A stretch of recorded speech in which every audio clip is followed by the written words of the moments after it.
everybody, welcome to another video today. A lot of energy, a lot of fun, a lot to talk about, because round one was so entertaining of the Fox Raceway, or of the AMA Motocross Championship, whatever. We have a lot to cover with the 250s, 450s is separate videos coming out at like the same time as this one, so hopefully you guys can go watch them both, but definitely the 250s is where the focus is at so far this season.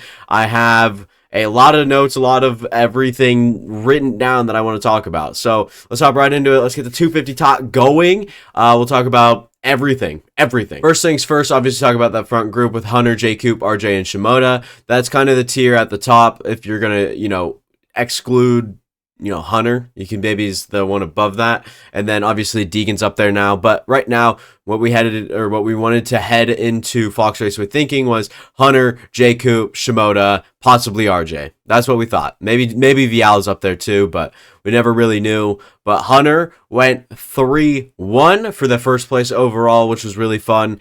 Justin Cooper was kind of a wild card in that first moto. Didn't look real good, finished 5th, and then had not a great start in Moto 2, had a massive comeback, looked more like J. Coop than I've ever seen, up to 4th place, and so a 5-4 for 5th overall isn't horrible, but like, you gotta think, it's just incredible. That can't be right. How does J. Coop get 5-4 for 5th place and RJ gets 111 for 3rd?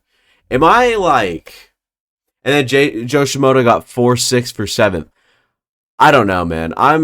Okay, you know what? Let's roll with it. That's the notes I have down. RJ, I don't know how a 111 gets a 3rd place, maybe because that 1st place score. But I don't understand that. I definitely got to read up on the rule books or whatever. But RJ, like I mentioned, went 111 for 3rd place. Shimoda went 4-6 for 7th. So it was an interesting dynamic at the top. We saw some late and early risers. Early risers, we have to start talking about Max Vohland. That 2nd place in the first moto was incredible from him. I loved that. And then late risers like Justin Cooper, Hayden Deegan, and also Tom Vial. Tom Vial in that 2nd moto looked incredible. I think that if that's how he's going to ride for the rest of the season, we got to watch out for him as a podium guy almost every single moto because of his starting. He starts so well, and it's uncanny. I don't think we've seen a guaranteed start in the top 3 like that from anybody in the first, everyone talking about it was like, okay, Tom Vial is one of the best starters already, and then you add the grid start, and you're like, yeah, this guy will get the job done. So he faded in Moto 1, absolutely set a pace in Moto 2 and stuck with it, got passed late by Hayden Deegan. And then Max Vohland was doing really good, who's headed to his hometown, Hangtown, in this upcoming week, so that should be also quite fun to look at.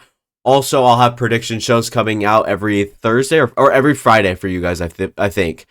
So we'll kind of, address that when we get there, but I can tell you Max Vohland will definitely be involved. I love this kid. Pause. Just discard. Moving on. Hayden Deegan talk. Ryder D. Francesco, Chance Hymas, Jet Reynolds. I have them all in the same section here, even though Deegan was leagues above these guys with that 2nd place finish. Obviously 6th in Moto 1, 2nd in Moto 2 gets him that 2nd overall, right behind Hunter and in front of RJ. So good stuff here for Deegan. I'm happy for him. He is perhaps 6th place is where I thought he'd get throughout the season to at least start with. Maybe I was a little bit off about that with that 2nd place finish. I do think Justin Cooper was a little bit better than him. I think him and Max Vohland would have been close in pace if Vohland would have been up there with the leaders. So right things went well for Deegan. I don't think he can hold 2nd place for the rest of the season. I think we can still see him on the podium quite often, and he might even get that win. But we're looking at Deegan against the rest of the field who's just getting their feet warm. You got to think like Michael Mosiman type of riders. As far as, Kitchen goes, Kitchen's definitely capable. We'll see how J Mart rebounds after his 17th overall finish. Jalik Swoll had quite the fall off in that first one after such a good start. So, obviously Shimoda will be in front of Deegan if I had to guess in these upcoming rounds. So we definitely got a lot to look at, keep tabs on here as we keep moving on with the series with Deegan. But Deegan for now is really good. I think Ryder D. Francesco was a little bit better than he showed. 9-13, he's getting coached up by Ryan Villapoto as we speak. The guy is is looking pretty bright. I like the way that he starts, at least for now. Pro Circuit's always been, I mean, these young guys on Pro Circuit have been good starters through the first round with Ryder D and Jet Reynolds. Both of them had 2 good starts. Jet Reynolds kind of falls back 12-16 results, gets him that 14th overall. So it is what it is. I think Carson Mumford's also great. He's a lot better than he showed, in my opinion. I think he is a true 5 to 7 to 8 type of guy, but in this first round he went 11 in Moto 1. He went for 11th in Moto 1, 8th in Moto 2 for the 10th overall spot. So yeah, it's not what you want to see, but I think Mumford could definitely emerge as a top 7 guy as we finish the series. I think a guy like Kitchen will perhaps, jump over him. Ferris did really well, was really good at times, definitely looked like a steady type of guy. He wasn't anything to keep tabs on. He wasn't running the fastest laps ever.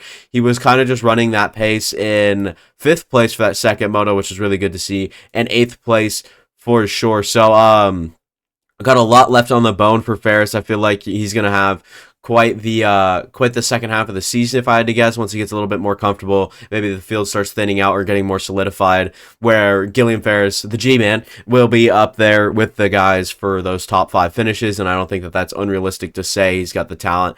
He's got the skill. I think that he's ready to contend, but I think we'll kind of circle back around to the Chance Hymas and Jet Reynolds. Not impressive showings from either of them. Hymas at times flashed.